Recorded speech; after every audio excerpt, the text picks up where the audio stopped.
ආයිබෝන් කියලා පිළිගන්න සියලු දෙනාම. ඉතින් අද වීඩියෝ එකේ කතා කරන්න බලාපොරොත්තු වෙන්නේ කාස්ටිං පිළිබඳව. කාස්ටිං. හරි. කාස්ටිං කියන්නේ ටයිප් කාස්ටිං කියලා අපි කියනවා. ඒ කියන්නේ ප්‍රෝග්‍රෑමින් වල ඒ කියන්නේ මොකක් හරි වේරියබල් එකක් වෙන ටයිප් එකකින් ඉඳලා තව ටයිප් එකකට කන්වර්ට් කරන එකට තමයි කියන්නේ කාස්ටිං කියලා. හරිද? එතකොට පළවෙනිම දේ විදිහට මම කතා කරන්නම් x සමානයි 5.6. හරිද? මේක ෆ්ලෝට් එකක්. හරි. එතකොට මේක අපිට ඉන්ටිජර් එකක් වලට පරිවර්තනය කරන්න පුළුවන්. හරිද? මම ඒක y කියලා ගන්නවා. y සමානයි int කියන අපි ඒකට කියනවා constructor function. එතන මේ function එකෙන් පුළුවන් කරන්න. එතකොට මේ constructor function එකට මම pass කරනවා x කියන එක. හරිද? එතකොට දැන් මේක print tag ගත්තොත් y ගේ print tag ගත්තොත් ඔයගොල්ලන්ට පේනේවි 5.6 කියන floating point number එකේ float එකේ string integer representation එක තමයි 5. integer එකේදී මේ දශම කෑල්ල ගැලවිලා යනවා. ඒක තමයි වෙන්නේ. එතකොට integer වලට convert කරාම 5 කියනවා. හරිද? එතකොට අපි තව විදිහක් කතා කරමු.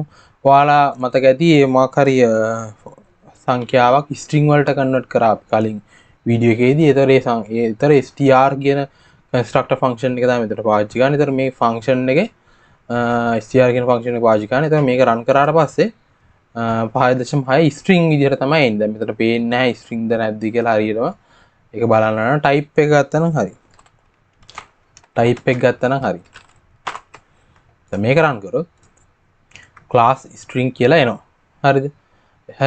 එතකොට අපි ওই විදිහට මම ඊටු ටිකක් ඊට පස්සේ මේකේ bool value එක bool casting එක ගන්න පුළුවන් වුණා. හරිද? මේ එතකොට bool එක කියන්නේ 5.6 bool එක. මේක දැම්මම පස්සේ මේක true කියලා එන්න ඕන. type එක bool හැබැයි මොකද්ද මේක ඇතුලේ තියෙන content එක මොකද්ද? content එක true.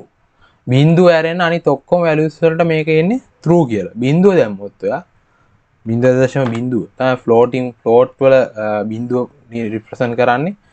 ඒතර මේකෙදි false වෙනවා. අනිත් හැම එකකදීම ඍණාගයකදී පවා ඍණ 2.3 දී පවා මේක එන්නේ true කියලා. පැහැදිලිද? true කියලා එන්නේ. ධන 2.3 එන්නේ true කියලා තමයි. හරි. බිංදුව ඇරෙන්න අනිත් හැම value එකකටම true කියලා තමයි එන්නේ. හරි. ඊට පස්සේ int float complex කියලා. ඉතින් complex මම පාවිච්චි කරන්නේ නැහැ. complex කියලා එකක් තියෙනවා. ඉතින් දැන් මේකට complex කියලා දැම්ම complex කියලා දාලා මේක run කරොත් එතකොට complex කියන class එකෙන් හැදිච්ච object එකක්. එතකොට ඒකේ තියෙන content එක 2.3 දාන්න බිංදුව j. හරි. කියලා මේකට තමයි casting කියන්නේ. අපි මොකක් හරි ස්පෙસિෆයි කරන්න ගියාම මොන හරි variable එක අපිට data type එක ස්පෙસિෆයි කරන්න ගියාම සමහර විට casting පාවිච්චි කරන්න වෙනවා. එහෙම නැත්නම් variable එකක් කිසියම් variable එකක් එක data type එකකින් ඉඳලා තව data type එකකට convert කරන්න ගියාම අපි එතනදී පාවිච්චි කරනවා casting කියන එක. එතන මේක තමයි casting කියන්නේ. එතකොට ඉතින් ඒකට තියෙන functions තමයි මම දැන් කතා කරේ int කියලා function එකක් තියෙනවා. ඊට පස්සේ float කියලා function එකක් තියෙනවා. අර data type එකේ නමින්ම තියෙනවා. හරිද? ඒ කියන්නේ අර මේ class එකේ මෙතන එනවනේ නමක්. ඒ නමෙන් තියෙනවා හැම එකම මේ function එකක්. complex කියලා එකක් තියෙනවා.